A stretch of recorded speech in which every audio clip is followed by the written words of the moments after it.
What's up, everybody? Cherny here again, about to give you kind of the opposite of what we gave yesterday. Going to tell you who you should sit this week in fantasy, because no one wants to lose. You don't want to have 0 points. Fucking whoever told us to play Gallup and Dobbs last week, you know what? Probably cost a few of us a couple dubs, so let's make sure that doesn't happen this week. So who am I sitting this week? I am going to sit Deontay Johnson. Now, the reason I'm saying this is because Pickens has been the favorite target for Pickett since he came in. We talked about this, yesterday a little bit, and kind of how Pickens is a must start. On the flip side of that, I think Deontay just isn't. He hasn't done a lot with his touches, and with that being said, I think that they're going to want to go for some offensive consistency here, and why push the ball to someone where it's clearly not working. So I can actually see his touches going down this week. Maybe he rumbles into the end zone, but I just think that if you're deciding between Pickens and Deontay, or Deontay and Cooks or something, I really think that you should go with the other option there. So I want to stay away from Deontay Johnson. All right, another guy that I'm going to sit this week is Adam Thielen. Now, I know that Arizona's secondary ain't that good, but I just don't know how many mouths to feed they're going to be, especially with Irv Smith getting involved. In my opinion, he's going to be a big part of the game plan. So I could see, Adam Thielen not getting the same amount of red zone looks that he might normally get. And with that being said, too, if they're trying to move the ball down the field and they're trying to get, chunk yardage, it's almost always Jefferson. This man's an absolute fantasy freak. Okay, so with Irv Smith being more involved, and they're obviously still going to run the ball with Dalvin Cook, and Madison. So I think you can stay away from Thielen this week. I just don't think it's a really good call. And as I mentioned, on the third pick here is for Simmons for wide receiver.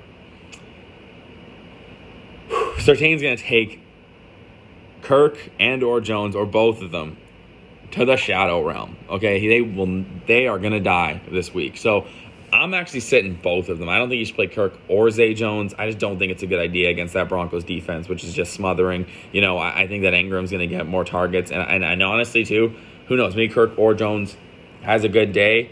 It's just uncertain, right? Especially who Surtain's going to be on. So I wouldn't be taking that gamble, especially if you have an option to play one of those other guys like Mooney, Cooks, or Pickens, right? Or another option's got a weak matchup, right? I just think that there are better options out there than playing Christian Kirk or Zay Jones this week. You don't want to mess with Patrick Surtain. He's a bad man, as Stephen A. Smith would say. And then on to running backs. This one's pretty self-explanatory, but if you have Zeke in your lineup, get him out. Yeah, I know he's like, it's pretty soft to sit, but buddy, his knee went fucking sideways last week, all right, and it was ugly, and honestly too, with their bye coming next week, they have no incentive to play him against the Chicago Bears, which should be a cakewalk for them.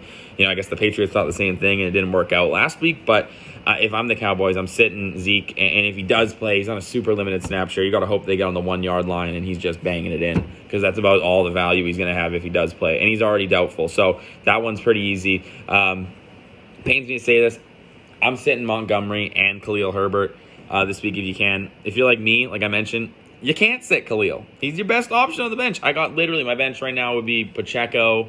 I picked up a tight end for next week. I picked up Gerald Everett, just saw him ahead of the curve. I got Kadarius Toney, who I just picked up on my bench. Jamar Chase just went out. And then my only other option to play would be Zeke, who is also doubtful. So, I got to go with the healthy running back, right? So, you do as I say, not as I do kind of thing here. So don't play Khalil Herbert and Monty. They're just going up against such a good defense. And not to mention, I think they're going to get down in this game pretty quick. Darnell Mooney is the play in this game, if anyone. Maybe Justin Fields as well, because, he can do things with his legs. He's going to throw it a lot more. So stay away from both of those running backs this week. And then also an additional pick, kind of lock those guys into one there, is James Robinson. Don't play him. Don't play him, right? I think that Michael Carter being the play for the Jets, I don't think that James Robinson's going to get a bulk of the workload coming in here. I know he's had basically the full week to practice, but I just don't like the matchup either against, the Patriots. I just don't think that he's going to be able to do much. I think they're going to really crack down on the run, given how they got absolutely shredded on the ground last week.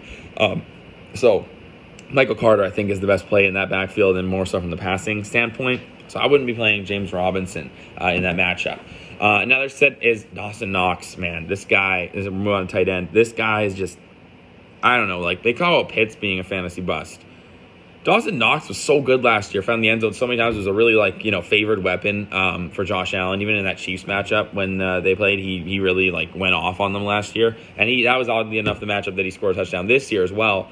But I just don't have comfort starting him. Especially given that Allen's really enjoying his other weapons right now.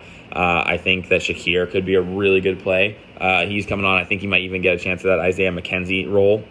So stay away from Dawson Knox. He's probably on the wire anyways. Maybe people are rostering him. I don't think he's even in the top 20. I don't think he's in the top 20 tight ends right now. So stay away from Knox. Another sit him. This one's pretty obvious to me anyways. But apparently there's this narrative that if you draft someone in the top 4 rounds, that you got to stay true to them. Sit Kyle Pitts. This man doesn't get any touches. They were down by a boatload last week, and they threw the ball 14 times. They are going to try and run and run and run. Arthur Smith is just oozing with testosterone. This man is just balls to the wall running the ball every single day. He doesn't even care if he's down by 50 or up 50. He really doesn't give a shit. He is not going to throw the ball. He views Mariota as Tim Tebow, the second coming of Tim Tebow, and he doesn't want any part of it. So maybe he comes out and throws the ball 35 times. I don't know, but I'm not feeling comfortable with that. And you know what? Sit Kyle Pitts. If he goes off and throws the ball 35 times, maybe that's a sign of things to come. Maybe you could feel comfortable playing him after that. But for now, stay away from the man.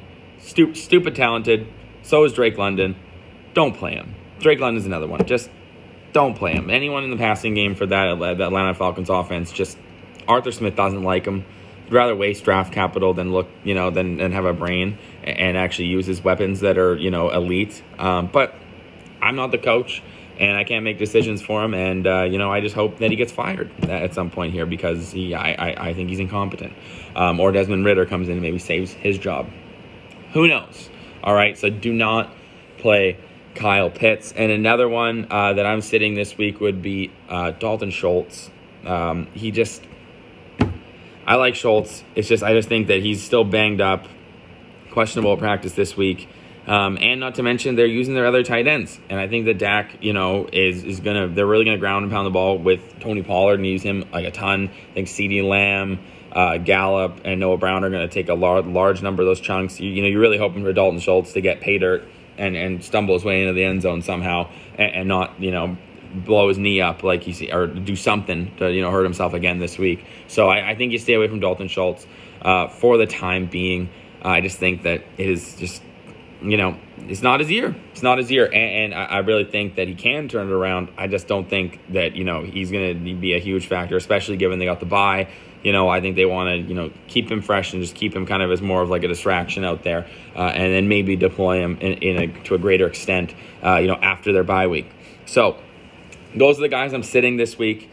If you got them in your lineup and you got no one else to play, you know what? All the power to you. I hope it goes well. But those are the guys that I would be avoiding at all costs. Again, I'm going to make more videos like this. We're going to do a little recap on Sunday night to kind of go over, how the week, how the weekend went, how the games went, takeaways from that, and go forward from there. So if you like this, please subscribe. I really appreciate any of the support, really appreciate any of the views, and I really hope that the advice here over the last few days helps you guys win some matchups because we all want to win, all right? Unless you want to lose, in which case, you can tune out.